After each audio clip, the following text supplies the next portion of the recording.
Hello students, welcome to Step Up Academy. मैं हूं doctor Ananya Dixit, आपकी बायोलॉजी की टीचर। और आज हम इस वीडियो में देखने वाले हैं क्लास 9 का chapter number 15 improvement in food resources का वन शॉट वीडियो। मतलब इस पूरे वीडियो में हम ये पूरा चैप्टर बहुत अच्छे से और जल्दी से कंप्लीट करने वाले हैं। ओके, तो सबसे पहली बात हम कर लें कि फूड क्यों ज़रूरी है, ठीक है, और हमें क्यों ज़रूरी है कि हम फूड रिसोर्सेज को में इम्प्रूवमेंट लाएं। तो क्यों ज़रूरी है फूड? अरे भाई, सबको खाना ज़रूरी है, ठीक है, और खाने से क्या मिलता है? एनर्जी मिलती है। जितने लिविंग ऑर्गेनिज्म हैं उनके लिए खाना तो ज़रूरी ही है, ये आपको पता ही है। तो we know that all living organisms need food. Okay, अब ये फूड मिलता कहाँ से? जो आप खाते हो वो आपको कहाँ से मिलता है? हमको मिलता है कुछ प्लांट से और कुछ एनिमल से, right? So both plants and animals are major sources of food for us. दोनों की दोनों major source हैं जिनसे हमें हमारा खाना मिलता है। और खाने से एनर्जी तो मिलती है, साथ में क्या क्या मिलता है? खाने में हमें मिलते हैं न्यूट्रिएंट। खाने से हमें क्या मिलते हैं? न्यूट्रिएंट्स मिलते हैं। कौन से nutrients? Carbohydrates, fats, proteins, vitamins and minerals. Okay, We obtain most of this food from agriculture and animal husbandry. अब ये एग्रीकल्चर तो पता ही है, एनिमल हस्बेंड्री क्या है? ओके, तो एग्रीकल्चर की पहले हम बात कर लेते हैं कि आपको पता है कि जो बीज हम ज़मीन में डालते हैं, मिट्टी में डालते हैं, वो बीज जो है वो बड़ा होकर क्रॉप बन जाता है, फिर हम उसको काट लेते हैं क्रॉप को। ओके, तो ये क्या है? ये है एग्रीकल्चर। ये किससे रिलेटेड है? प्लांट से। और एनिमल हस्बेंड्री तो आपको समझ में ही आ रहा हो कि कुछ एनिमल्स रिलेटेड है। यहाँ पे अगर हम फूड हमारा जो खाना है वो उगा रहे हैं, तो एनिमल हस्बेंड्री में हो सकता है कि हम फूड रिसोर्सेज की ही बात फूड्स की ही बात करें, हमें जो एनिमल से मिल रहे हैं। तो एनिमल हस्बेंड्री में ऐसा होता है कि जो एनिमल्स जिनसे हमें फूड मिलता है उनकी देख रेख करना, उनको फीड करवाना, उनको ब्रीड करवाना, ये सारी चीज़ें आती हैं एनिमल हस्बेंड्री में। ओके, उनका ख्याल रखना, उनकी प्रॉपर टाइम में दवा गोली करना, ये सब चीज़ें किस में आती है? एनिमल हस्बेंड्री में। Okay, now need for improvement in food resources in India. अब इंडिया में क्यों ज़रूरी है कि हम फूड रिसोर्सेज में इम्प्रूवमेंट लाएं, ये बात हम कर लेते हैं।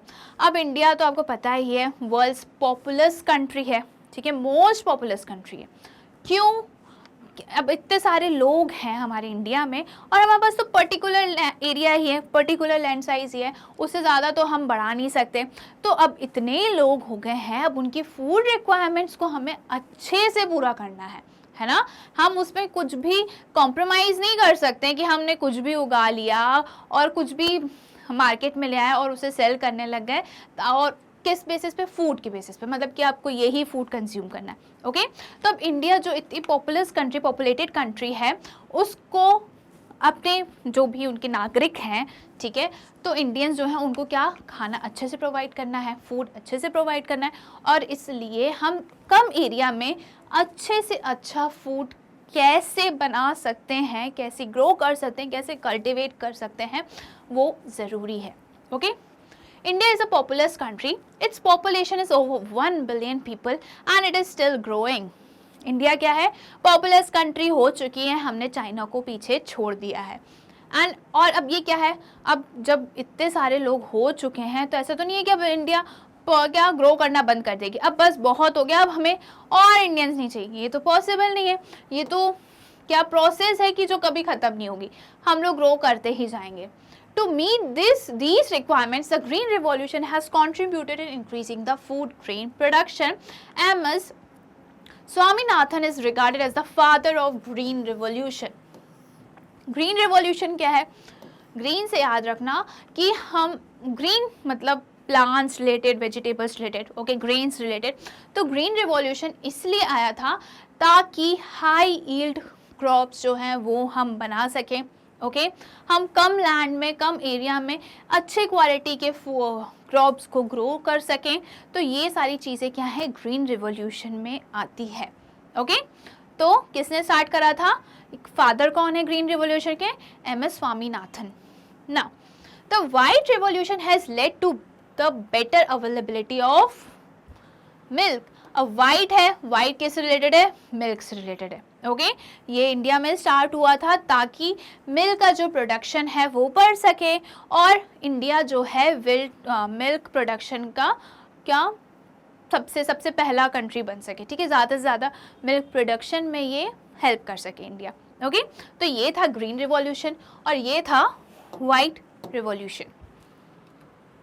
नाउ अब हम बात करते हैं टाइप्स ऑफ क्रॉप्स की, कितने टाइप के क्रॉप्स होते हैं। ओके तो सबसे पहले तो आता है सीरियल क्रॉप्स।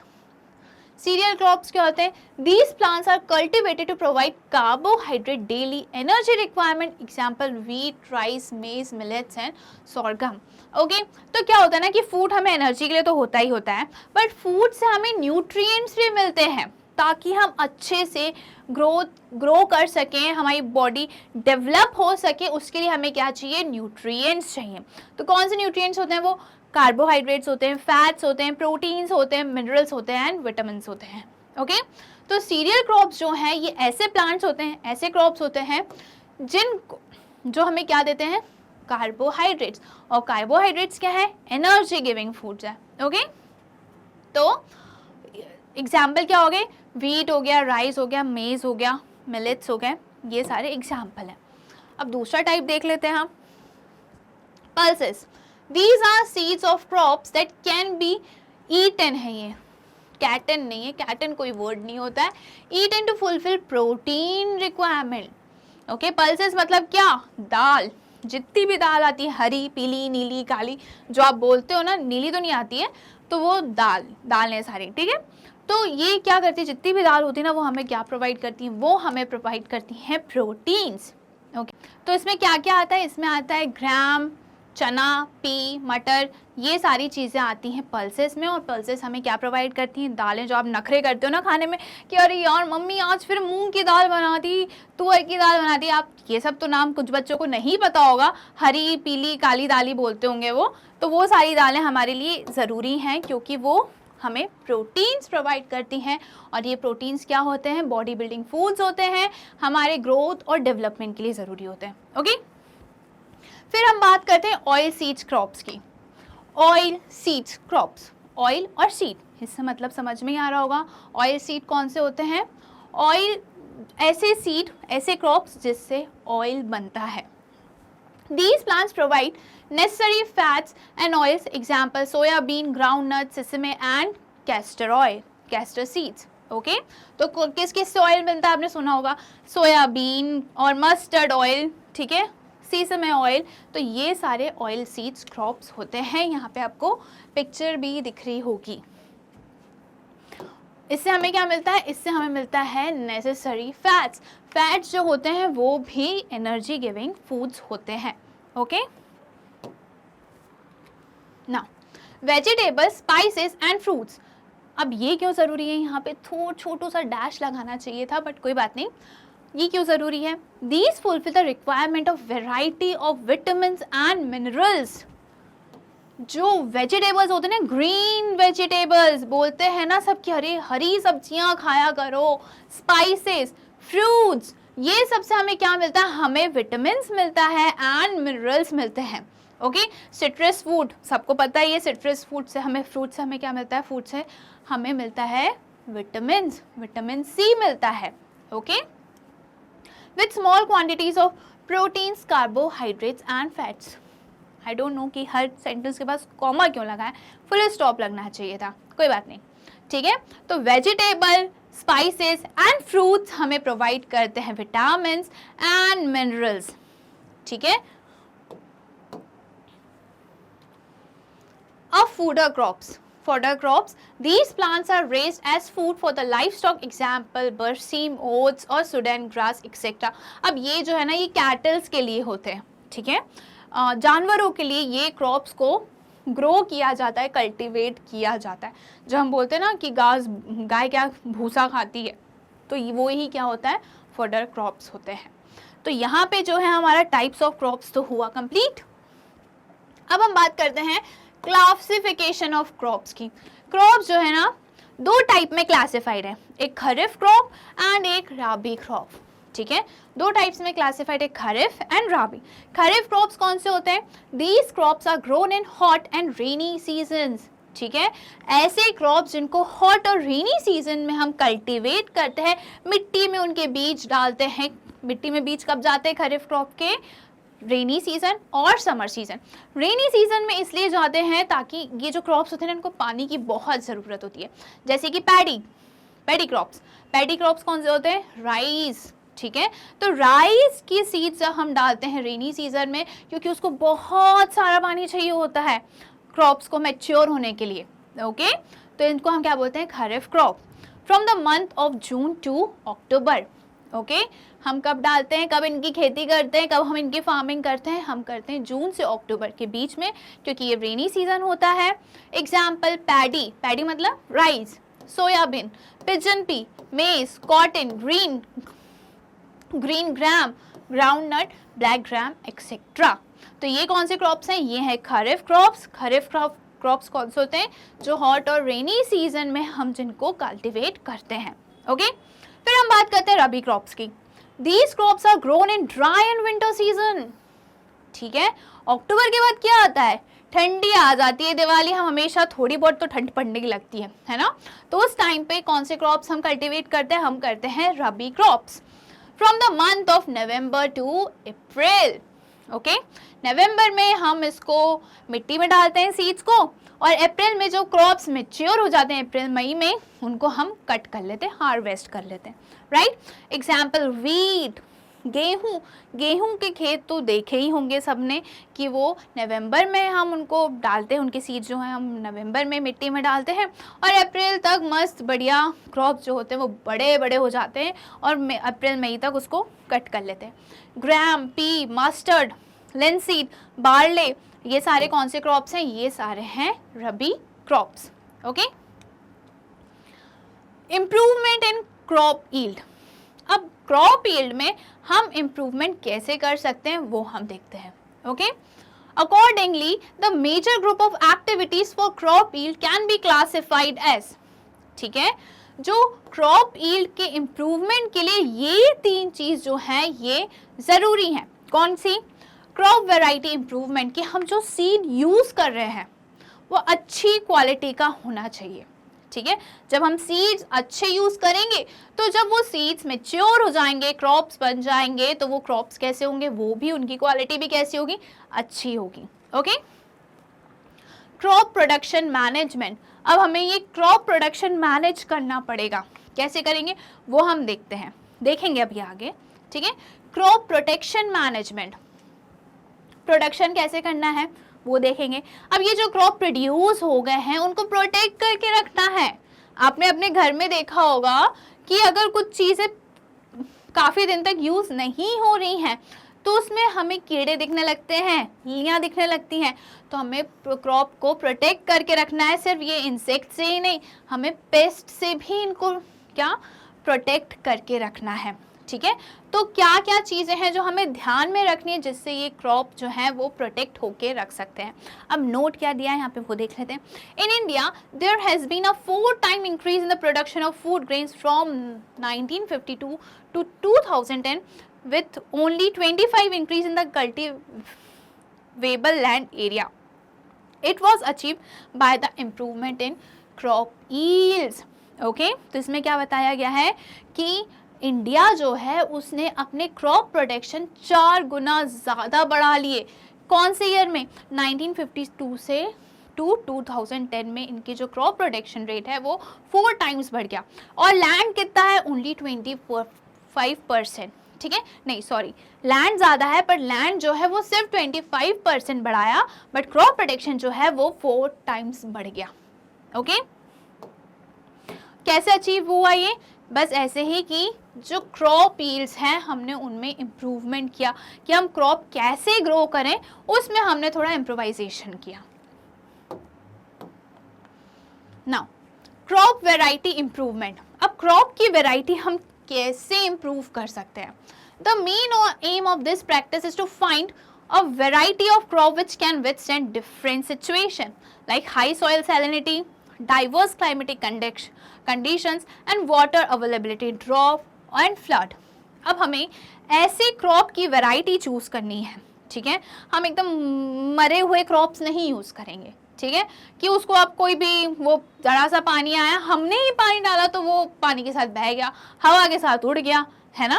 तो हम थोड़े अच्छे क्वालिटी के क्रॉप्स यूज़ करेंगे, अच्छी वैरायटी के क्रॉप्स यूज़ करेंगे, ताकि ये जो क्रॉप है ना वो अच्छे से डिफ़िकल्ट सिचुएशन में भी, अलग अलग सिचुएशन में भी, एक्सट्रीम सिचुएशन में भी विथस्टैंड कर सके, मतलब वो सारे कंडीशंस को टॉलरेट कर सकें, ठीक है।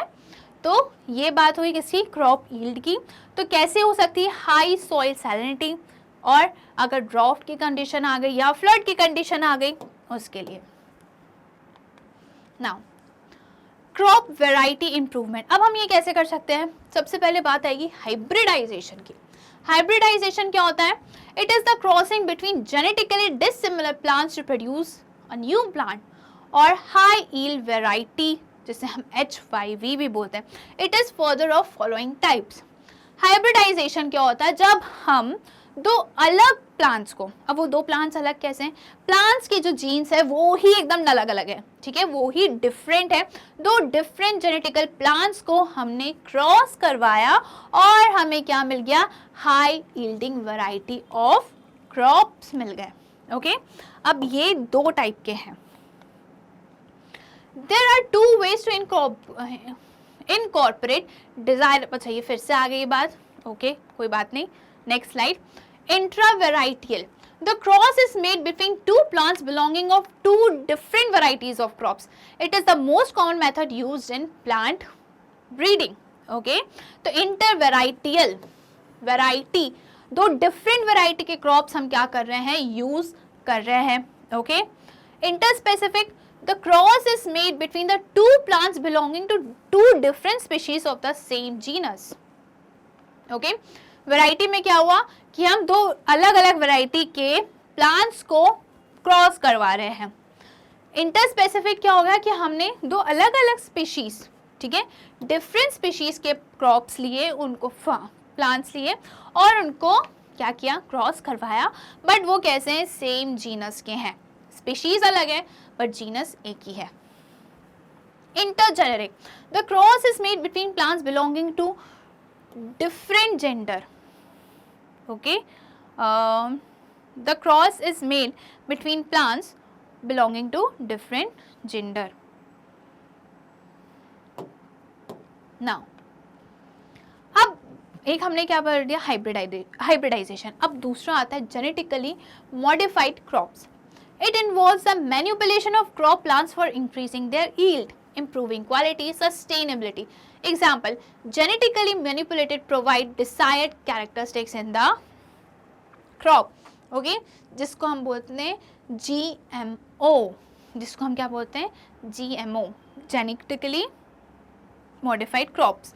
क्या होता है इसमें, हमने क्रॉप्स लिया, ओके, क्रॉप्स के जीन्स को ही चेंज कर दिया हमने, जो हमें कैरेक्टरिस्टिक्स चाहिए कि जो क्रॉप होगा उसका साइज़ बड़ा होना चाहिए, उसका कलर पर्टिकुलर कलर ये होना चाहिए, ओके, तो हमने ऐसे कैरेक्टरिस्टिक्स चूज़ करे, हमने क्रॉस कराया, जिसके कारण ये क्या बन गए, जेनेटिकली मॉडिफाइड क्रॉप्स बन गए। और ये हम क्यों करते हैं, ताकि यील्ड इम्प्रूव हो, ठीक है, क्वालिटी उनकी बढ़ जाए और सस्टेनेबिलिटी बढ़ जाए।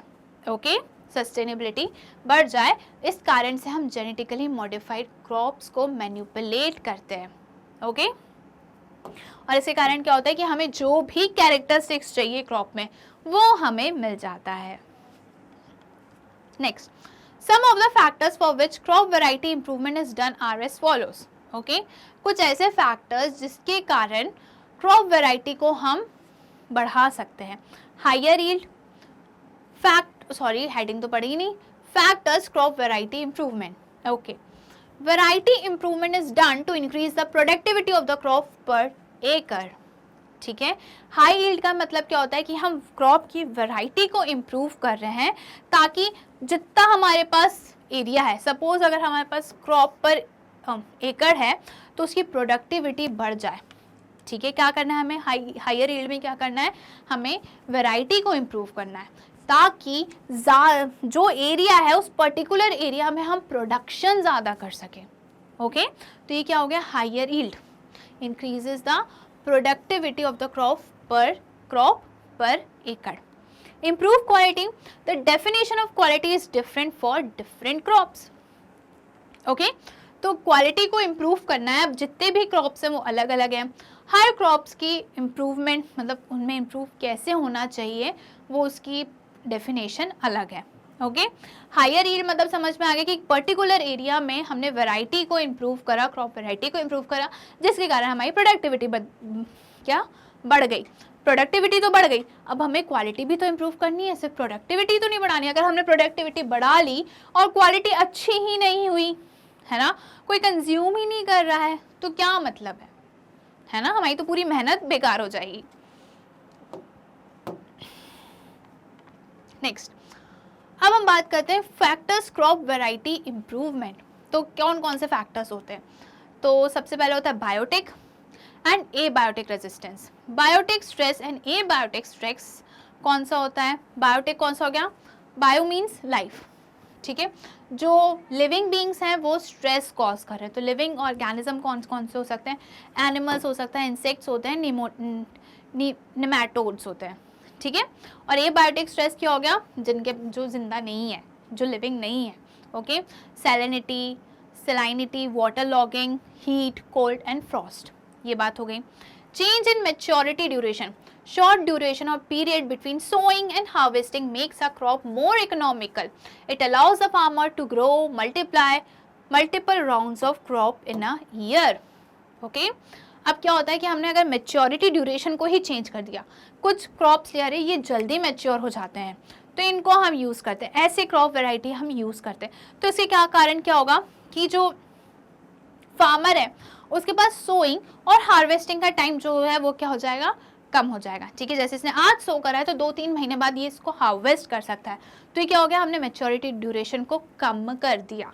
ओके, मेक्स क्रॉप मोर इकोनॉमिकल। अब क्या हो रहा है? वो कम समय में ज़्यादा से ज़्यादा क्रॉप क्या कर रहा है? प्रोड्यूस कर रहा है, तो क्या हो गया? इकोनॉमिकल वैल्यू बढ़ गई। जितनी ज़्यादा क्रॉप्स कम टाइम में उतने ज़्यादा पैसे। It allows the farmer to grow multiple crops, rounds of crops in a year, ठीक है। इस कारण से शॉर्ट ड्यूरेशन के कारण में ये काफ़ी सारे अलग अलग टाइप के क्रॉप्स भी कल्टीवेट करने का इन्हें मौका मिल जाता है। Okay, next, wider adaptability, developing varieties that can grow and adapt to different conditions help in stabilizing crop production. Thus, a single variety can be grown in different region with different climatic condition. अब wider adaptability का मतलब क्या है? Adaptability का मतलब तो यही है कि adjust होना, हमारे outer environment को हमने adapt कर लिया। Okay? तो developing varieties that can grow and adapt to different condition, हम ऐसे वेराइटीज़ को डेवलप करेंगे जो वो अलग अलग कंडीशन को ईजिली अडॉप्ट कर ले, ताकि नखरे नहीं दिखा रही यार इतनी ठंडी है मैं नहीं मैच्योर होऊंगा, यार इतनी गर्मी है पानी नहीं है मैं मैच्योर नहीं होऊंगा, मैं तो ख़त्म हो जाता हूँ, है ना।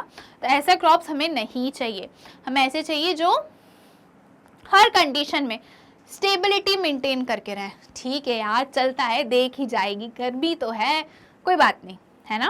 तो ऐसे क्रॉप हमें चाहिए। A single variety can be grown in different region with different climatic condition. Okay, तो अब हमने ऐसी वैरायटी निकाली जो सारे कंडीशन को अडाप्ट कर सकती है। अगर हमने ऐसी वैरायटी बना ली तो सोचो कितना ही फ़ायदा है। हम हर एक क्लाइमेटिक कंडीशन में वो जो पर्टिकुलर क्रॉप की वैरायटी है उसको हम कल्टीवेट कर सकते हैं, और ये हमारी इकोनॉमी के लिए कितना अच्छा होगा, है ना। तो यहाँ पे क्या लिखा है? वाइडर अडेप्टेबिलिटी, जैसी भी कंडीशन हो मस्त मौला रहने का, हम सब अडेप्ट कर लेंगे और हम अपने चीज़ों में अंदर कोई कमी नहीं आने देंगे। ओके, तो ये क्या है? Adaptability.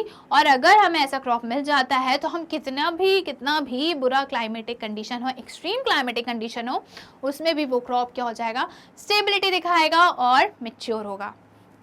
Okay, desirable agronomic characteristics, these characteristic depict good growth and higher productivity in plants.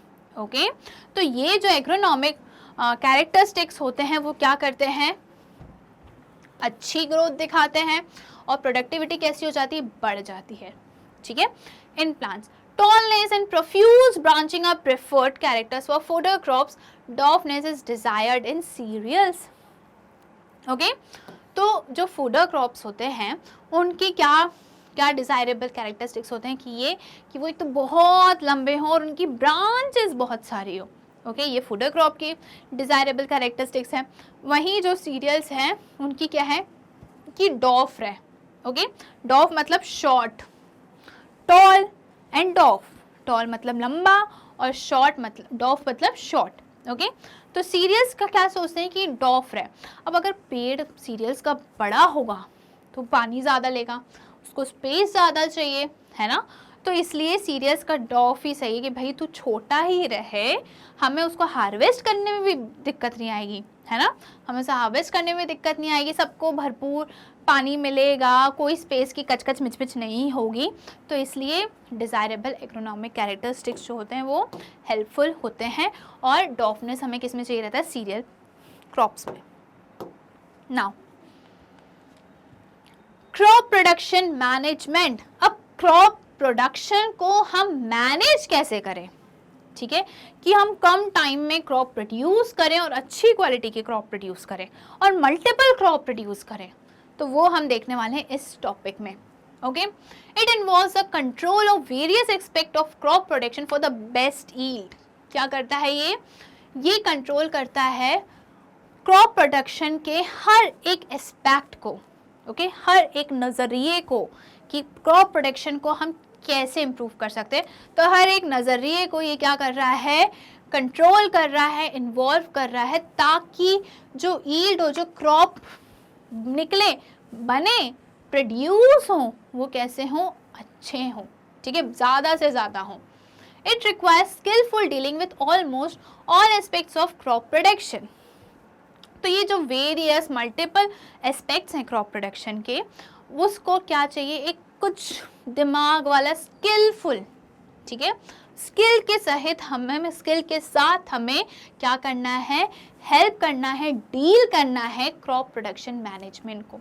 अब कैसे करेंगे, इट इज़ द मनी और financial condition which allow farmers to take up different farming practices and agriculture technologies.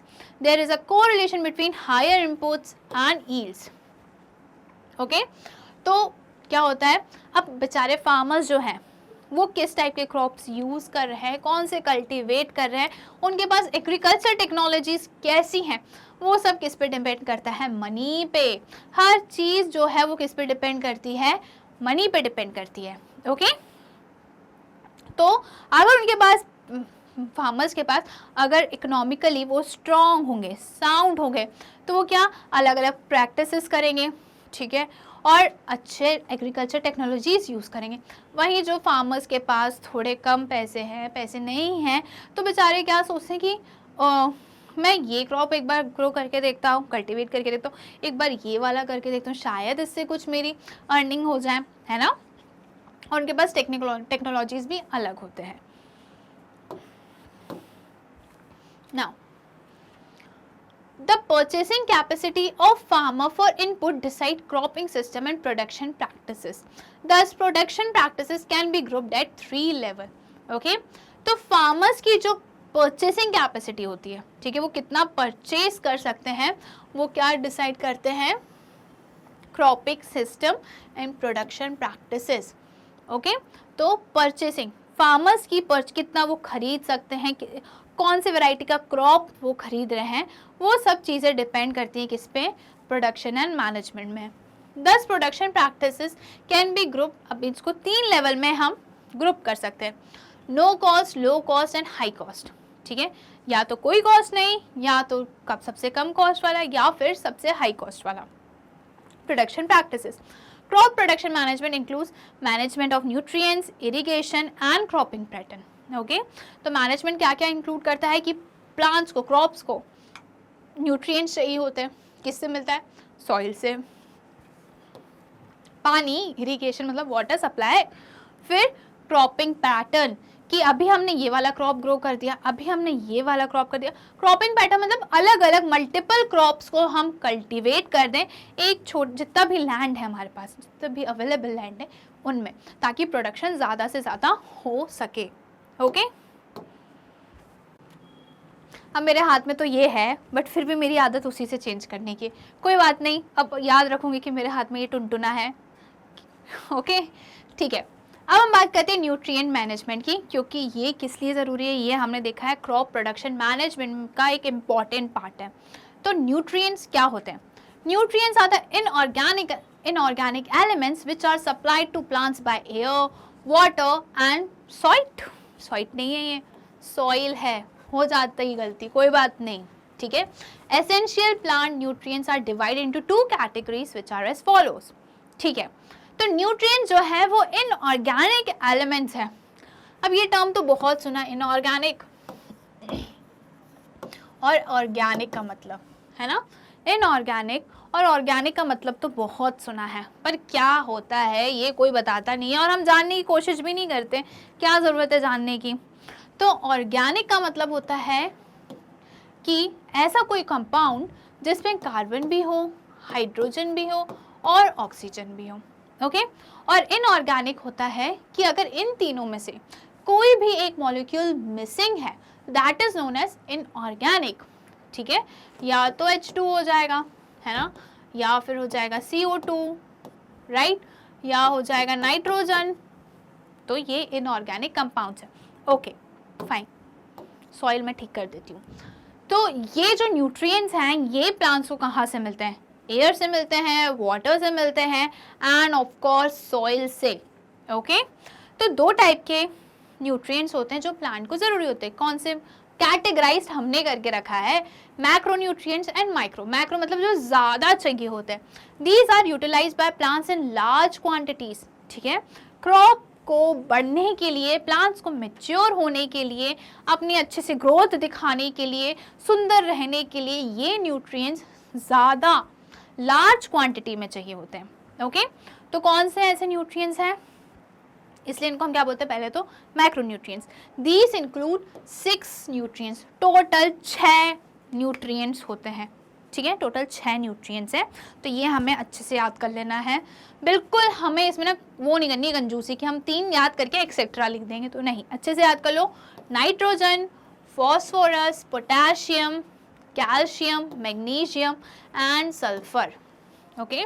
Nitrogen, phosphorus, potassium, calcium, magnesium and sulphur, ये 6 nutrients हैं जो क्या है? Macro nutrients है, जो प्लांट्स को लार्ज क्वांटिटी में चाहिए होता है। Macro means large, okay. याद रहा मेरे को कि इससे चेंज करना है। देन आता है माइक्रो न्यूट्रिएंट्स। माइक्रो मतलब छोटे छोटे, तो हम क्या बोल सकते हैं? स्मॉल अमाउंट में। These are required by plants in smaller quantities. कैसे चाहिए होता है ये? स्मॉलर क्वांटिटी में चाहिए होता है, ज़्यादा नहीं चाहिए होता। तो कौन से न्यूट्रिएंट्स है? ये तो 7 है, वो 6 थे, ये क्या है? 7। अब iron, manganese, boron, zinc, copper, molybdenum and chlorine, ये सब क्या है? ये हैं माइक्रो न्यूट्रिएंट्स जो प्लांट को चाहिए पर स्मॉल अमाउंट में चाहिए, ओके। नाउ अब हम बात करते हैं न्यूट्रिएंट मैनेजमेंट तो नहीं होना चाहिए ये होना चाहिए क्या? Fertilisation, right. फर्टिलाइजेशन भी नहीं, सॉरी, फर्टिलाइजर्स होने चाहिए, ठीक है। तो मैन्योर्स जो होते हैं ना वो नेचुरल फर्टिलाइजर्स होते हैं। कि क्यों यूज़ करते हैं हम फर्टिलाइजर्स? हम इसलिए यूज़ करते हैं ताकि ये जो न्यूट्रिएंट्स हैं वो प्लांट्स को मिल जाए। हाँ, तो इसी में आएंगे ये, ठीक है, इसी में आएंगे, क्योंकि हम न्यूट्रिएंट्स को मैनेज कर रहे हैं। हम न्यूट्रिएंट्स के बारे में पढ़ नहीं रहे, हम ये बोल रहे हैं कि हम जो प्लांट्स को न्यूट्रिएंट्स चाहिए वो हम कैसे मैनेज कर सकते हैं, वो हम कैसे प्रोवाइड कर सकते हैं, कौन से होते हैं न्यूट्रिएंट्स, ओके। तो मैन्योर जो है ना ये नेचुरल फर्टिलाइजर्स हैं। अब फर्टिलाइजर्स क्या होता है वो मैं पहले बाद में बताती हूँ। सबसे पहले हम मैन्योर समझ लेते हैं क्या होता है, ओके। हमारे पास एक एरिया है, ठीक है, हम उसमें जो भी बायोलॉजिकल वेस्ट है, ठीक है। अब क्या होता है? ऑर्गेनिक वेस्ट है, जैसे कि कौन कौन से? आपका हो गया सब्जी भाजी का कचरा, ठीक है, animal waste, human waste, excreta जो होते हैं वो सारे। अगर जो भी चीज़ें हैं जो लिविंग ऑर्गेनिज्म से जनरेट हो रहे हैं उसको हम एक लैंड पे गड्ढा करके सारी चीज़ें वहाँ पे डंप कर देते हैं, फिर उसको सॉइल से कवर कर देते हैं और छोड़ देते हैं कुछ दिनों के लिए। तो कुछ दिनों के बाद वो क्या बन जाता है? खाद। क्या बन जाता है? खाद। और ये क्या होते हैं? Natural fertilizers. It contains organic substances formed by the decomposition of animal excreta and plant waste. Okay, it also supply small quantity of nutrients to the soil. समझ में आ गया? ये क्या होता है? ऑर्गेनिक सब्सटेंसेस से मिलके बना होता है। ऑर्गेनिक सब्सटेंसेस मतलब प्लांट वेस्ट, एनिमल वेस्ट को डीकम्पोज करते थे। डीकम्पोज कौन करता है? कौन करता है? डीकम्पोज करते हैं बैक्टीरिया। ओके, बैक्टीरिया इनको डीकम्पोज करते हैं, मतलब तोड़ देना, ब्रेक डाउन कर देना। ओके, और ये न्यूट्रिएंट्स जो हैं वो स्मॉल क्वांटिटी में, न्यूट्रिएंट्स जो हैं वो स्मॉल क्वांटिटी में प्रेजेंट होता है। अब कंपोस्ट एंड वर्मी कंपोस्ट क्या होता है? इसी का टाइप है मैन्योर का ही। The process in which farm waste material like livestock excreta, ठीक है। अब क्या होता है? जिसमें farm waste, okay, cow dung हो गया, लाइफ स्टॉक एक्सक्रीटा, एक्सक्रीटा मतलब क्या होता है? वही होता है cow dung, vegetable waste, animal refuse, okay, domestic waste, sewage waste. मुझे ये नहीं समझ में आ रहा कि बीच बीच में कैपिटल क्यों हो गया, पर कोई बात नहीं, आपको तो समझ में ही आ रहा होगा। Straw, eradicated weeds etcetera, eradicated weeds, eradicated weeds are decomposed in pits is known as composting. Okay, तो ये होता है कंपोस्टिंग। जैसे मैंने मैन्योर वाला बताया ना कि कैसे बनता है वो, तो उस टाइप के मैन्योर को जो खाद बना वो कैसे बनता है, जो मैंने पूरी प्रोसेस बताई उसको हम बोलते हैं कंपोस्टिंग। कि एरिया में, सॉइल में, मिट्टी में हम ये सारे वेस्ट को डाल देते हैं और डीकम्पोज होने के लिए छोड़ देते हैं, और इस प्रोसेस को हम क्या बोलते हैं? डीकम्पोस्टिंग। और इसके बाद हमें क्या मिलता है? मैन्योर्स, और उसको हम क्या बोलते हैं? Compost. Okay, now vermi compost क्या होता है? The compost is rich in organic matter and nutrients, ठीक है। इसमें क्या है? ऑर्गेनिक मैटर होता है। Preparation of compost by using earthworm. अब हमने क्या किया? उस पिट में अब हमने केचुए भी डाल दिए, केचुए कुछ मतलब अर्थवॉर्म्स, हाँ सही तो बोल रही हूँ मैं, केचुए डाल दिए, ताकि ये जो डीकम्पोजिशन की प्रोसेस है, जो ब्रेक डाउन वाली प्रोसेस है, वो जल्दी से जल्दी हो जाए, ठीक है। हासन the process of decomposition of plants and animal refuse is called vermi compost. पहले तो कंपोस्ट हो रहा था, ठीक है। अब हमें जल्दी से जल्दी क्या चाहिए? क्या? मैन्योर्स चाहिए। तो हमने क्या किया? उसमें केचुए डाल दिए। भाई तू जा और जल्दी इनको डीकम्पोज कर, ताकि हमें खाद जल्दी मिल जाए और हम प्लांट्स में यूज़ कर सकें, ग्रोइंग क्रॉप्स में यूज़ कर सकें। ओके, तो ये बात होगी किसकी? वर्मी कंपोस्ट की। अब दूसरा आता है ग्रीन मैन्योर्स। क्या होता है ये green manures? Some plants like sun hemp और guar are grown and mulched by plowing into the seed before sowing of the crop seed. Okay, तो इसमें हमने क्या किया? कुछ प्लांट जैसे सन हेम्प और गुअर को हम क्या करते हैं? ग्रो कर लेते हैं, कल्टीवेट कर देते हैं, फिर हम उसको प्लॉइंग के थ्रू मल्च करते हैं, मतलब उखाड़ देते हैं, निकाल देते हैं, ठीक है। जस्ट बिफोर जब हमें क्रॉप सीड्स कल्टीवेट करने होते हैं, अब हमें क्या करना है? एक मिट्टी है, उसमें हमें कोई पर्टिकुलर क्रॉप सीड्स डालने हैं मिट्टी के अंदर, पर उससे पहले हम क्या करेंगे? कुछ प्लांट्स लेंगे। कौन से प्लांट? सन हेम्प हो गया, गुअर हो गया, उसको हमने उस सॉइल में डाला, क्रॉप बना, वो छोटे छोटे प्लांट्स बने, फिर हमने उसको प्लॉइंग के थ्रू काट डाला, निकाल दिया, ठीक है। अब क्या हुआ? इस जस्ट बिफोर, उसके बाद हमने क्या किया? जो क्रॉप्स हमें एक्चुअल में ग्रो करने थे वो हमने मिट्टी में डाले, ठीक है। These green plants turn into green manures. Okay, तो ये जो ग्रीन प्लांट्स थे वो किस पे कन्वर्ट हो जाते हैं? मैन्योर्स में कन्वर्ट हो जाते हैं। It helps in increasing nitrogen and phosphorus. ये हरा क्यों आ गया मुझे नहीं पता, सॉरी। ओके, तो ये जो है ये क्या करते हैं? इंक्रीज कर देते हैं नाइट्रोजन एंड फॉस्फोरस को, जो कि क्या है? मैक्रो न्यूट्रिएंट है, प्लांट्स को लार्ज क्वांटिटी में चाहिए। It also helps to improve hydration, aeration and crumb structure of the soil. Okay? पानी बढ़ाते हैं, एयरेशन मतलब ताकि गैस का पास अच्छे से हो सके, एयर अच्छे से आ जा सके, वो सब में भी हेल्प करते हैं। अब हम बात करते हैं फर्टिलाइजर्स की। तो फर्टिलाइजर्स जो होते हैं ना, ये फैक्ट्री में बनते हैं, इंडस्ट्रीज में बनते हैं, और इनके पास न्यूट्रिएंट्स भर भर के होता है। और क्या होता है ना कि फर्टिलाइजर जो है वो किसी एक पर्टिकुलर न्यूट्रिएंट में भी रिच हो सकते हैं। Okay, these are commercially produce plant nutrient. इनको फैक्ट्रीज पे, इंडस्ट्रीज में बनाया जाता है। मैन्योर जो है उनको फार्म में, ठीक है, एग्रीकल्चर फार्म जो है वहीं पे हम प्रोड्यूस कर सकते हैं। These supply nitrogen, phosphorus and potassium, NPK, the most important thing to the soil. ये क्या प्रोवाइड करते हैं? नाइट्रोजन प्रोवाइड करते हैं, फॉस्फोरस प्रोवाइड करते हैं एंड पोटेशियम प्रोवाइड करते हैं किसको? सॉइल को। अब हम बात करते हैं इरिगेशन। क्या होता है इरिगेशन? पानी देना क्रॉप्स को, पौधों को, पेड़ पौधों को। आप अपने गार्डन में जो लगे हैं उनको पानी देते हो ना, तो जब हम एग्रीकल्चर फील्ड पे, फार्म लैंड पे जहाँ पे हमने क्रॉप्स ग्रो की हैं, कल्टीवेट की, उनको भी तो पानी ज़रूरत है। अब इतने बड़े एरिया को पानी कैसे मिलेगा? तो उस प्रोसेस को हम कैसे, क्या बोलते हैं? इरिगेशन बोलते हैं। ओके, कैसे करते हैं वो हम देखते हैं।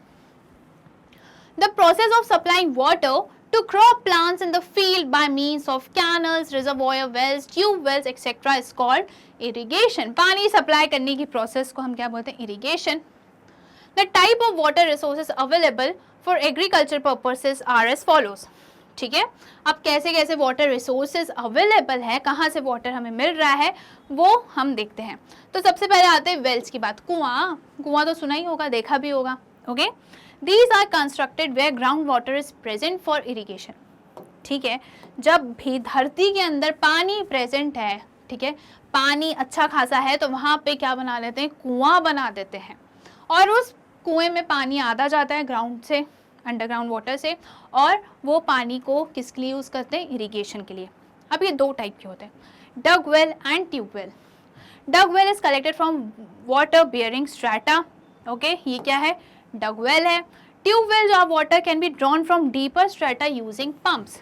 ओके, तो पंप्स के थ्रू, मोटर के थ्रू जो पानी खींच रहा है और ऊपर आ रहा है, that is known as tube well. Okay, dug well में जिसमें हमने कुएं को खोदा है, डग वेल जो होता है कुआं, ठीक है, और ट्यूब वेल जो है वो हम मोटर के हिस्सा हेल्प से पानी को खींच रहे हैं। नाउ फिर आता है canals. These are an elaborate and extensive use method of receiving water from reservoir like dams or rivers. ये ऐसी पतली कैनाल बनी रहती है, ठीक है, नैरो रहती है, आपको पता है। तो जो डैम्स होते हैं, जो रिवर्स होते हैं, वो थोड़ा बहुत पानी वो लोग छोड़ते रहते हैं इरिगेशन के लिए, और वो इरिगेशन जो वाटर है वो कैसे जाता है?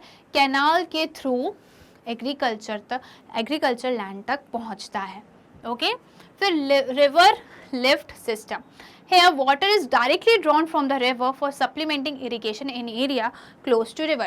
अब जो नदी के पास कोई अगर एग्रीकल्चर लैंड है तो नदी से डायरेक्टली पानी को ले लेंगे और एग्रीकल्चर फील्ड में सप्लाई कर देंगे। तो ये जो है ये क्या है? रिवर लिफ्ट प्रोसेस है।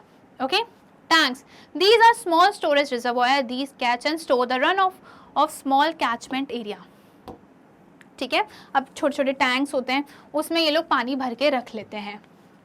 नाउ अब हम बात करते हैं क्रॉप पैटर्न्स की, ठीक है, कि क्रॉप को किस पैटर्न में हम कल्टीवेट कर सकते हैं। तो वो होता है क्रॉप पैटर्न।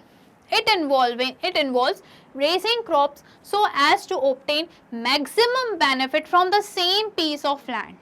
ओके, तो ये कहाँ है? जो क्रॉप हम जो क्रॉप को हम बना रहे हैं, मतलब मेच्योर कर रहे हैं, कल्टीवेट कर रहे हैं, ग्रो कर रहे हैं, ठीक है, उससे हम क्या मैक्सिमम उस पर्टिकुलर लैंड से, ठीक है, जिस लैंड पे हम क्रॉप को कल्टीवेट कर रहे हैं, उस पर्टिकुलर लैंड से हम कितना बेनिफिट उठा सकते हैं, उसको हम क्या बोलते हैं?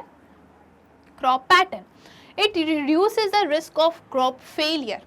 ठीक है, ये क्या रिड्यूस कर देता है कि क्रॉप फेल हो जाएंगे, क्रॉप मैच्योर नहीं हो पाएंगे, तो ये रिस्क को ये कम कर देता है। डिसीजेस, पेड़ पौधों को बीमारी हो गई, उसको भी ये कम कर देता है। ठीक है, for this purpose crop can be grown in different ways. तो इसके लिए, किसके लिए, काय के लिए, हम एक पर्टिकुलर लैंड से ज़्यादा बेनिफिट उठा सकें, ताकि क्या हो, हम कम कर सकें क्या, क्रॉप फेलियर रेट, कि क्रॉप अब डेवलप ही नहीं हो रहे हैं, उसको कम कर दें। पौधों में डिसीजेज ना हो, बीमारियां ना हो, उसको कम कर दें। तो ये 3-4 टाइप के होते हैं, वो हम देख लेते हैं। सबसे पहले होता है mix cropping. In this practice 2 or more crops are grown simultaneously on the same piece of land. For example, wheat plus gram, wheat plus mustard, groundnut plus sunflower, etc. Some advantages of mixed cropping. Okay? तो हम क्या करते हैं कि mix cropping में क्या होता है कि हम काफ़ी सारे अलग अलग वेराइटीज़ के क्रॉप्स को एक पर्टिकुलर लैंड में एक साथ कल्टीवेट करते हैं. साइमल्टेनियसली मतलब एक साथ. ठीक है, तो इसके एग्जाम्पल क्या है, वीट मस्टर्ड को हम एक साथ कल्टीवेट कर सकते हैं एक ही टाइम पे. ओके, वीट और ग्राम को हम एक ही टाइम पे कल्टीवेट कर सकते हैं. अब इस ओके, अब आता है फिर इंटरक्रॉपिंग. इंटरक्रॉपिंग क्या होता है, in this 2 or more crops are grown simultaneously on the same field in a definite pattern. अब मिक्स क्रॉपिंग में क्या था कि कोई पैटर्न नहीं था, तुम कैसे भी उसको ग्रो कर दो.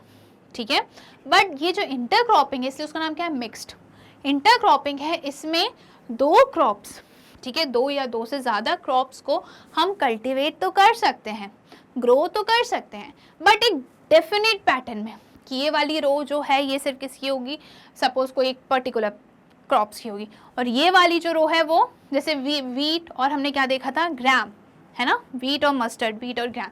तो क्या किया, ये वाली रो सिर्फ वीट की होगी और ये सेकेंड रो जो है सिर्फ मस्टर्ड की होगी. तो ये क्या हो गया, intercropping. Okay, a few rows of one crop alternate with a few rows of other crop. The crop are selected to be on the basis of their nutrients requirement. Soybean, मेज, finger millet, बाजरा और copy जिसको हम लोबिया बोलते हैं. ठीक है, तो क्या होता है, ये एक डेफिनेट पैटर्न में होता है कि इतनी कुछ रोज जो हैं वो एक क्रॉप की होगी और बाकी की जो रोज हैं वो किसकी होगी, दूसरे क्रॉप की होगी. तो ये इंटरक्रॉपिंग के एग्जाम्पल क्या है सोयाबीन एंड मेज. ओके, यहाँ पे आपको दिख रहा होगा कि एक रो जो है वो एक पर्टिकुलर क्रॉप की है, फिर दूसरी रो जो है वो पर्टिकुलर क्रॉप की है. तो ये होता है इंटरक्रॉपिंग, एक के बाद एक. अब क्रॉप रोटेशन में क्या होता है, in this type of practice different crops are grown on a piece of land in a pre plan succession. Okay, तो क्या होता है, क्रॉप रोटेशन में होता है, रोटेशन का मतलब पता ही है ना.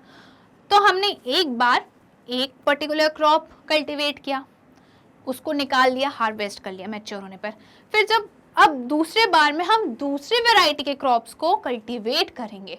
ठीक है, फिर उसको हार्वेस्ट कर लेंगे. अब जो पहली बार हमने क्रॉप यूज़ किया था वो हम यूज़ कर लेंगे, या थर्ड वैरायटी के जो तीसरे टाइप के क्रॉप्स हैं उनको कल्टीवेट करेंगे. तो ये क्या होता है, क्रॉप रोटेशन. इसमें हम साइमल्टेनियसली एक साथ नहीं करते हैं कि एक रो ये हो गई, दूसरी रो ये हो गई, नहीं. पहले हम पूरे लैंड में एक क्रॉप को एक टाइप के, एक वैरायटी के क्रॉप को कल्टीवेट करेंगे, उसको हार्वेस्ट कर लेंगे, फिर दूसरे टाइप के, दूसरे वैरायटी के क्रॉप्स को हम कल्टीवेट करेंगे. Okay, the crop combination depends upon the duration of crops. ये जो क्रॉप रोटेशन है क्रॉप्स के ड्यूरेशन पे डिपेंड करता है कि उसको मैच्योर होने के लिए, हार्वेस्ट होने के लिए कितना टाइम चाहिए. One crop is grown on a field and after its harvest a second crop is grown on the same field. ठीक है, एक ही एरिया है, एक ही लैंड है, उसमें पहले एक क्रॉप को कल्टीवेट किया, हार्वेस्ट किया, फिर उस पर्टिकुलर लैंड पे ही दूसरे वैरायटी के क्रॉप को हमने कल्टीवेट किया और उसको हार्वेस्ट किया.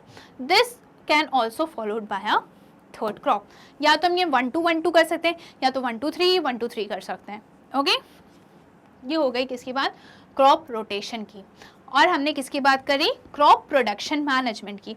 अब बारी आती है क्रॉप प्रोटेक्शन मैनेजमेंट. ओके, अब क्रॉप को प्रोड्यूस कर लिया, हार्वेस्ट कर लिया.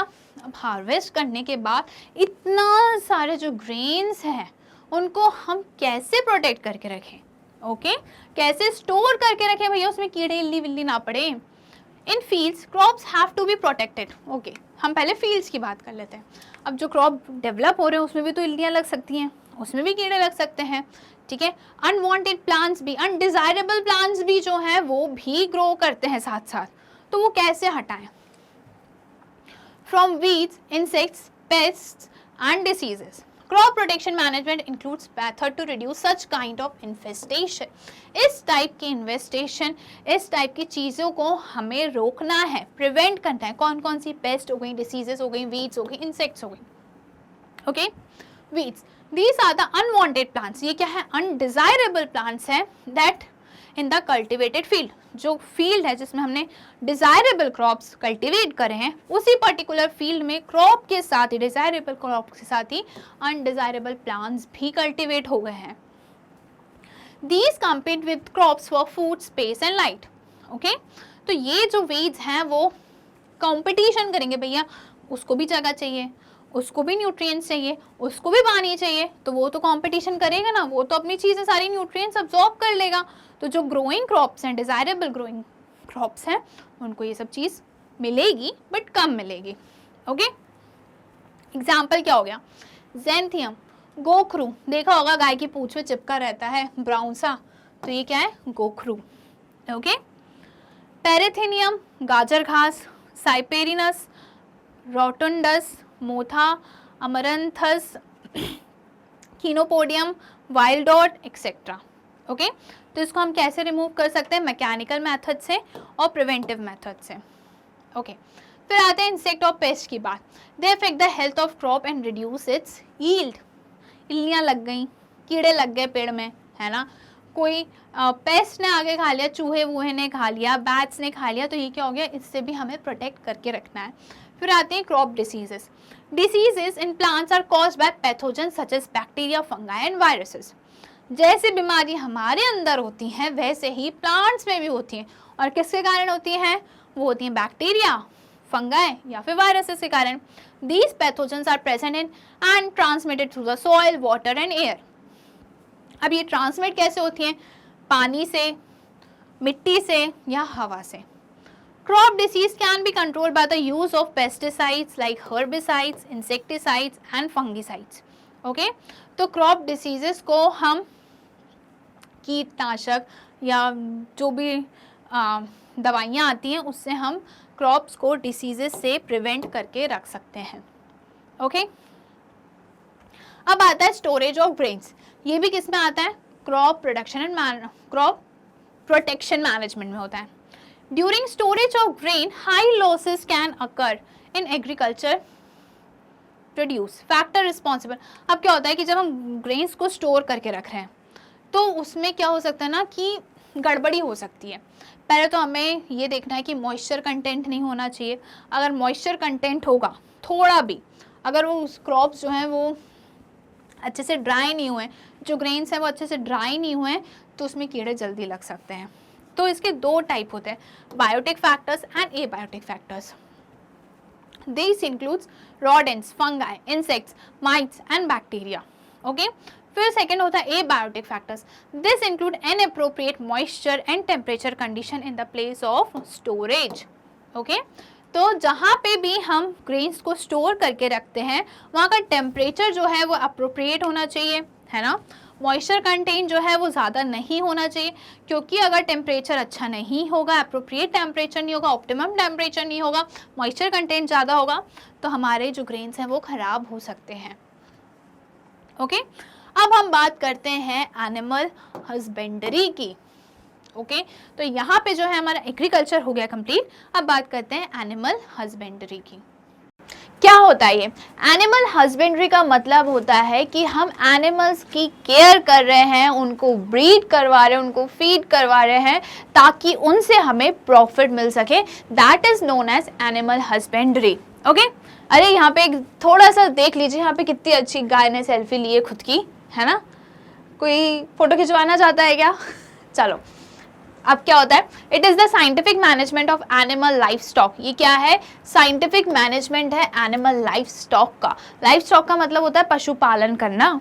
Okay, it can be define as a science of rearing. क्या होता है, science of rearing, feeding, breeding, disease control and utilization of animal. Okay, उनको खाना खिलाना, उनको ब्रीड कराना, क्रॉस करवाना, उनकी बीमारियों पे ध्यान देना, और हम उन एनिमल्स को यूज़ कर रहे हैं। Animal based farming includes cattle, goat, sheep, poultry and fish farming. Okay? तो animal husbandry में क्या आता है, animal based farming में कौन कौन से animals आते हैं, कैटल्स आते हैं, गोट आते हैं, sheep, poultry and fish farming. Okay.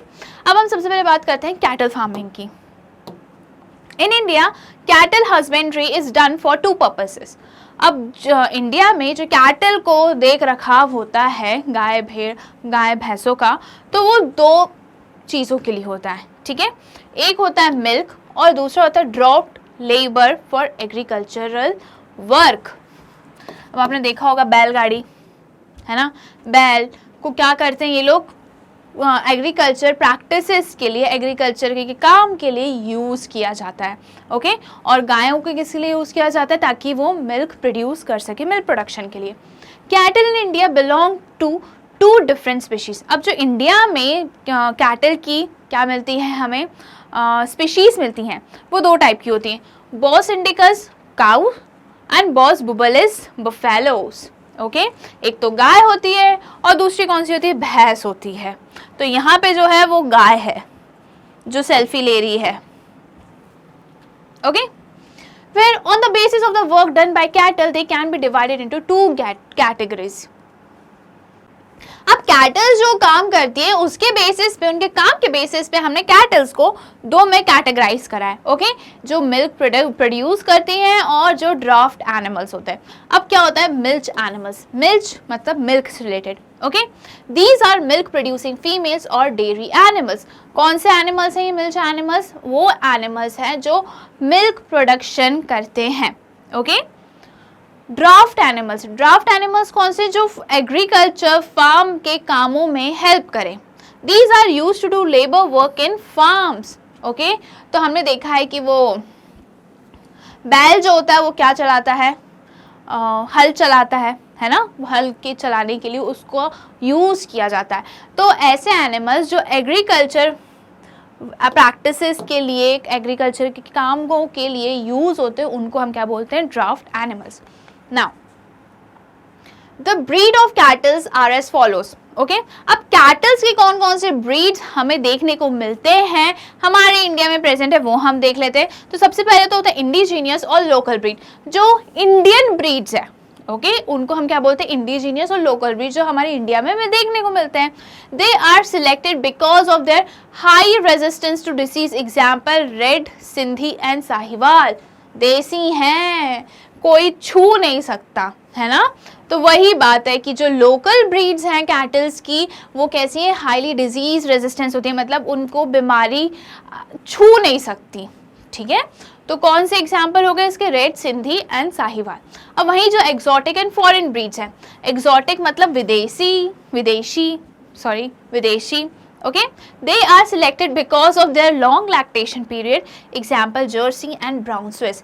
अब ये एक्सोटिक और जो फॉरेन ब्रीड्स हैं, इनको क्यों चूज किया गया, वो क्यों, उनको क्यों इंडिया में लाया गया, इसलिए क्योंकि उनका जो लैक्टेशन पीरियड है वो ज़्यादा होता है। अब लैक्टेशन पीरियड क्या होता है, लैक्टेशन पीरियड मतलब होता है कि जब तक जो ड्यूरेशन होता है ना मिल्क प्रोडक्शन का, उसको बोलते हैं लैक्टेशन पीरियड, ओके।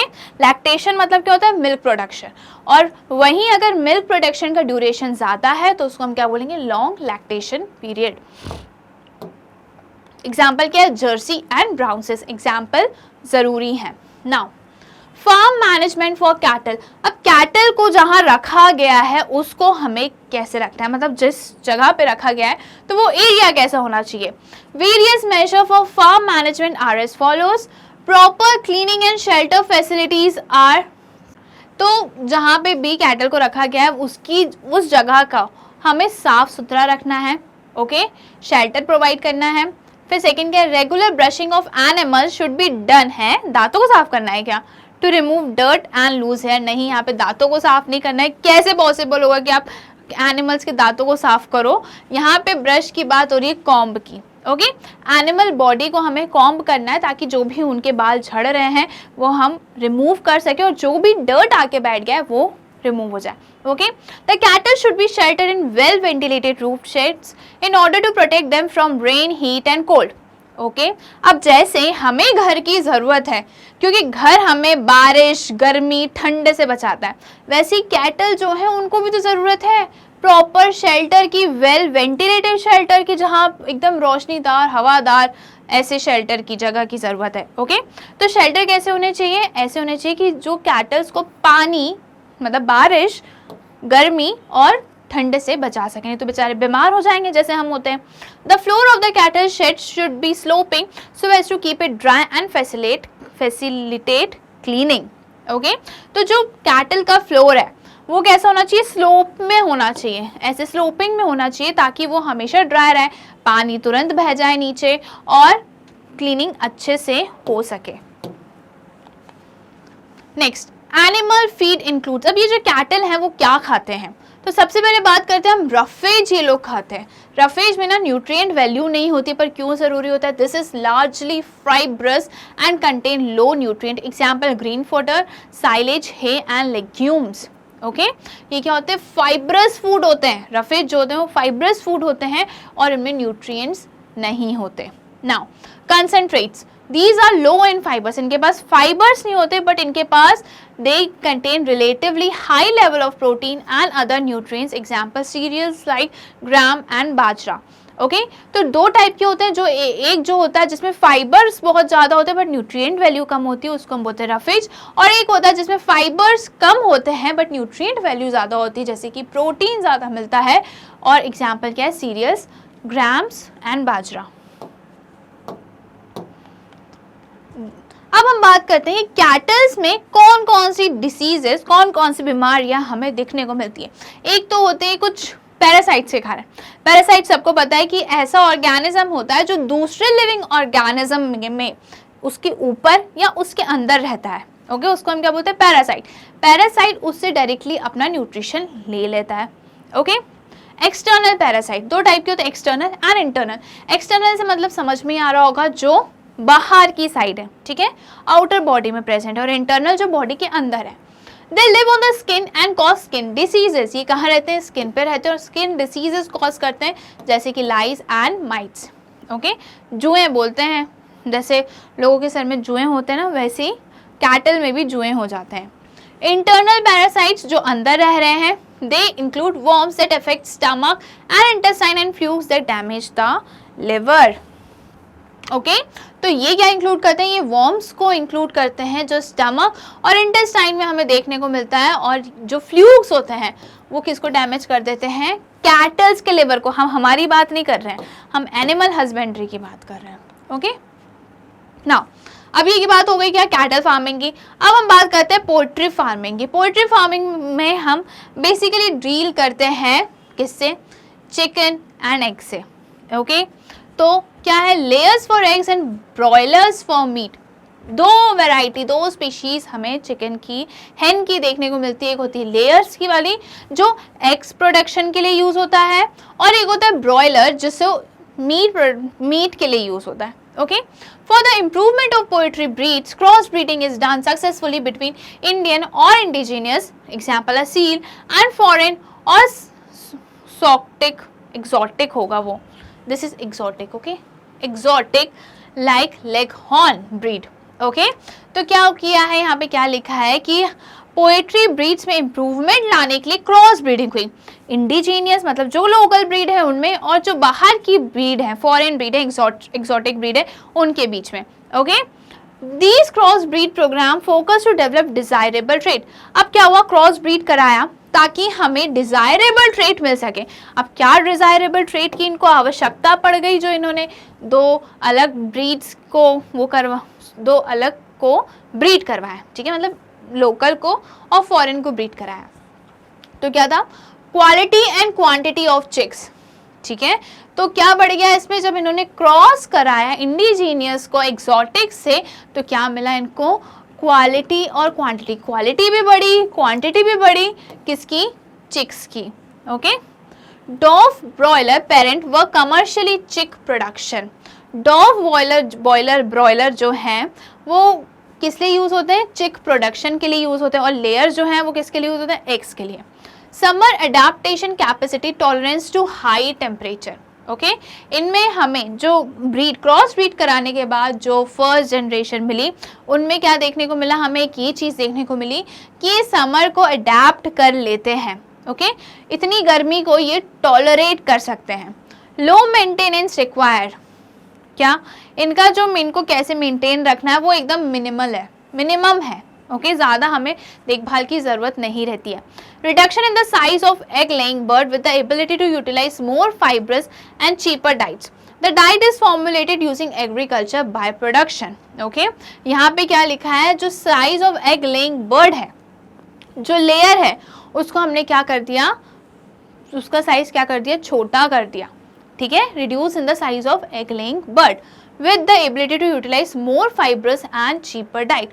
अब जो लेयर्स थी, जो एग्स प्रोड्यूस कर रही थी, उनको हमने क्या किया, उनको सबसे पहले तो हमने उनका साइज कम कर दिया, ओके। अब जब साइज कम कर दिया और उनको हमने डिपेंडेंट बना दिया किस पे, कि वो अब ज़्यादा फाइब्रस और चीपर डाइट्स पे गुजारा कर सकती हैं, okay. This diet is formulated using agriculture product. अब ये डाइट को कैसे बनाया, ये डाइट को बनाया एग्रीकल्चर बाय प्रोडक्ट्स है। तो ये सारी क्वालिटीज़ के लिए इंडिजीनियस और एक्सोटिक को ब्रीड कराया, क्रॉस ब्रीड कराया, जिसके लिए ये सब देखने को मिला। Now egg and broiler production. The diet of broilers is rich in protein, okay. तो जो ब्रॉयलर की डाइट है वो कैसी होती है, उनको हाई प्रोटीनिशियस डाइट चाहिए, okay, with the adequate feed, एकदम जितना फैट है ना उतना ही चाहिए, adequate feed. In the poultry feed the level of vitamin A and K is kept high, okay. Poultry feed में हम विटामिन ए और के का जो अमाउंट है, लेवल है, वो हमेशा हाई रखते हैं। तो क्या क्या चाहिए इनको, प्रोटीन रिच डाइट चाहिए, फैट एकदम एडिकेट चाहिए और विटामिन ए के की भी ज़रूरत है। The following practices are required for the maintenance of shelter for poetry birds. Okay, तो ये सारे अब जो हम पढ़ने वाले हैं वो ये बताएंगे कि पोएट्री बर्ड्स को अगर हम शेल्टर में रख रहे हैं तो शेल्टर की क्या रिक्वायरमेंट होना चाहिए। Proper cleaning and sanitation, obvious सी बात है, साफ सफाई तो रखनी है। Maintenance of temperature and hygiene in the shelter, हमें टेम्परेचर मेंटेन करके रखना है, ओके। प्रॉपर वेंटिलेशन, हवा आर पार जा सके। Prevention and control of disease and pest, बहुत तेज़ी से बर्ड्स में बीमारी फैलती है तो उसको हमें रोकना है। अब कौन कौन सी डिसीजेस होते हैं वो हम देख लेते हैं। Poultry diseases and their prevention. Poultry fowls suffer from various diseases caused by virus, bacteria, fungi and parasites, okay. तो फॉल्स मतलब क्या होता है, बर्ड, तो जो हैन है, जो चिकन है, वो क्या होते हैं, बहुत सारी बीमारियों से उनमें देखने को मिलती है। अब वो बीमारी कैसी होती है, वायरस के थ्रू भी हो सकती है, बैक्टीरिया भी हो सकता है, फंगल इन्फेक्शन भी हो सकता है, पैरासिटिक इन्फेक्शन भी हो सकता है, okay. This disease can be prevented by. अब ये सारी जो बीमारियां हमें फाउल में देखने को मिल रही है उसको हम कैसे रोकें, प्रिवेंशन मतलब रोकना। Providing nutritional diet to poultry birds. अब जो पोल्ट्री बर्ड्स हैं उनको हमें न्यूट्रिटिव चीज़ें ज़्यादा देनी है, ठीक है, न्यूट्रिशनल डाइट हमें प्रोवाइड करनी है, हम हर कुछ नहीं दे देंगे उनको। Proper cleaning and sanitization of shelter, ये पता ही है।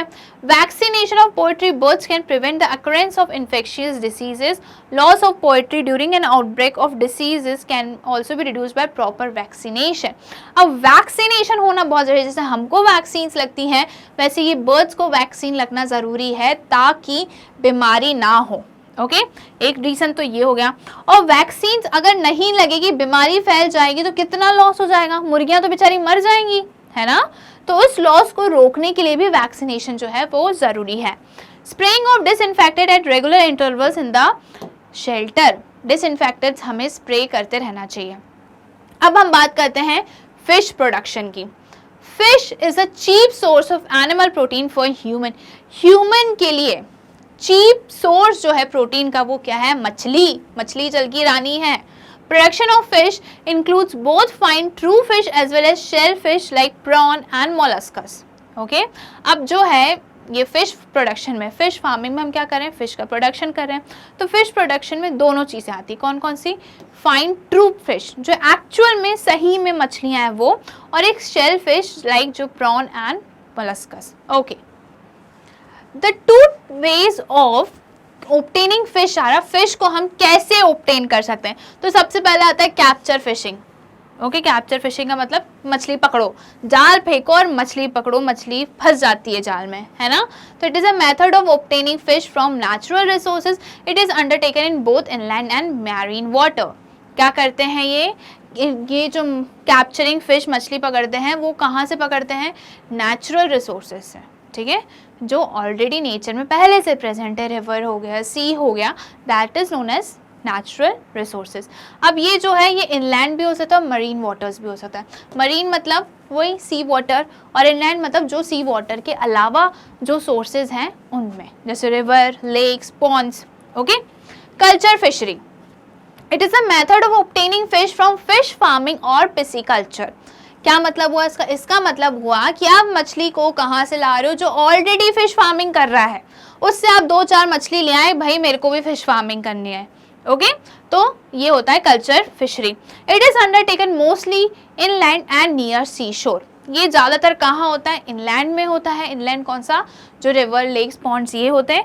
और सी शोर, सी हॉर्स नहीं है, सी शोर के साइड में जो लैंड वाला एरिया होता है ना, सी के साइड में, उसको सी शोर बोलते हैं। Mostly in land and near. Okay, ये बात हो चुकी है। Both the methods can be used for fishing in marine and fresh water ecosystem. अब आप इन दोनों में से कोई भी मेथड यूज कर सकते हो। ओके, मरीन में भी और फ्रेश वाटर इकोसिस्टम में भी। चलो अब हम बात करते हैं मरीन फिशरीज की। Marine fishery resources in India include 7,500 kilometres of coast line and deep seas beyond it. Okay, तो मरीन फिशरी का रिसोर्सेज क्या होता है कि 7,500 kilometre deep. Okay, marine fishes are caught using many kinds of fishing nets from fishing boats. Marine fishes of high economic value that are formed in sea water are.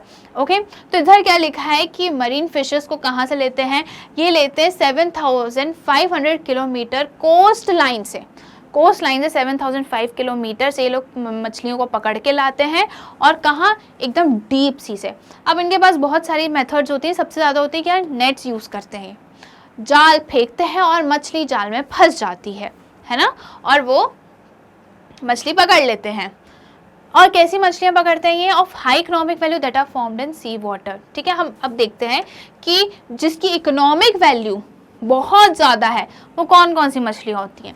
Fine fishes, मुलेट्स, भेटकी and pearl spots, ये सारे जो हैं ये क्या है? Economical value, इनकी economic value इनकी बहुत ज़्यादा है। मतलब हम इनको सेल करेंगे तो हमें बहुत पैसा मिलेगा, पैसा ही पैसा होगा, है ना।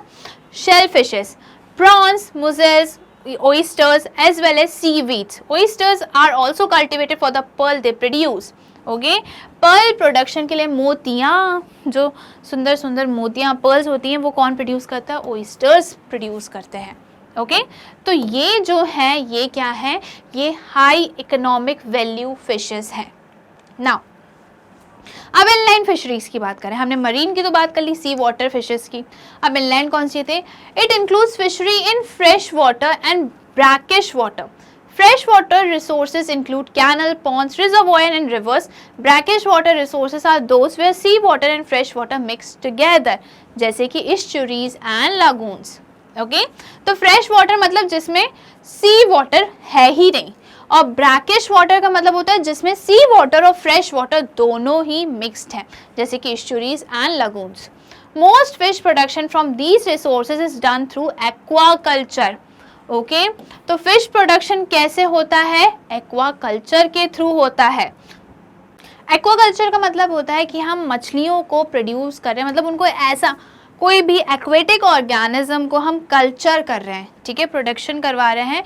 क्यों, कैसे करवा रहे हैं? उनको सेम वैसा ही इन्वायरमेंट देके जैसा उनको पानी में नेचुरल रिसोर्सेज में मिलता है। Okay, sometimes fish culture is done in combination with rice crops. और कभी कभी हम फिश को जो कल्चर करते हैं वो राइस क्रॉप्स के भी साथ करते हैं। क्यों? In this paddy crop gets ample of water. इसके कारण जो पैडी क्रॉप्स जो होते हैं, जो राइस होता है, उनको ना पानी की बहुत ज़्यादा ज़रूरत होती है। इसलिए हमने देखा है कि उसको हमेशा हम रेनी सीजन में ही कल्टीवेट करते हैं। ओके, तो मछलियों के साथ हम राइस को रख देते हैं साथ में। ठीक है, तो राइस क्रॉप को पानी मिलता है और मछलियों को खाना मिलता है। तो ये क्या बात हो गई? ये हो गई कॉम्बिनेशन विथ राइस क्रॉप की। नाउ अब बात हम करते हैं इन composite fish culture. A combination of 5 or 6 fish species is cultivated as a single pond having different food habitats. एक सिंगल पॉन्ड है, उसमें हमने 5 से 6 अलग अलग वेराइटीज की मछलियां लाके रख दी हैं। अब उनको हम क्या कर रहे हैं? कल्टीवेट कर रहे हैं। ठीक है, क्यों एक ही पॉन्ड में? क्योंकि वो जो 5 से 6 मछलियां हैं उनका जो खाना है वो अलग है। किसी को बर्गर पसंद है, किसी को मोमोज पसंद है, किसी को पिज्ज़ा पसंद है। जो पिज्ज़ा पसंद है, जिसको जो पिज्ज़ा ही खाती है वो मोमोज नहीं खाएगी।